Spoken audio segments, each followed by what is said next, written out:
Hello guys, welcome back to a new video. In this video I'm going to show you how to locate a person by their cell phone number in Google Maps. So just please follow my steps until the end and let's begin the tutorial. At the beginning we'll need to go and open Google Gmail here, as you can see.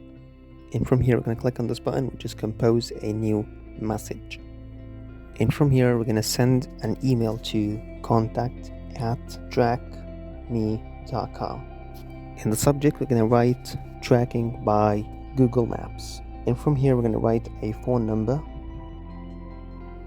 and then we're going to change the last 4 digits. We're going to delete them and we write XXXX, and then we're going to send this email and we will for the response. Whenever we send this email we're going to receive a response with a button, so we click on it and we will be directed to a new page in order to track the person by their phone number. At the end, that was all today's video.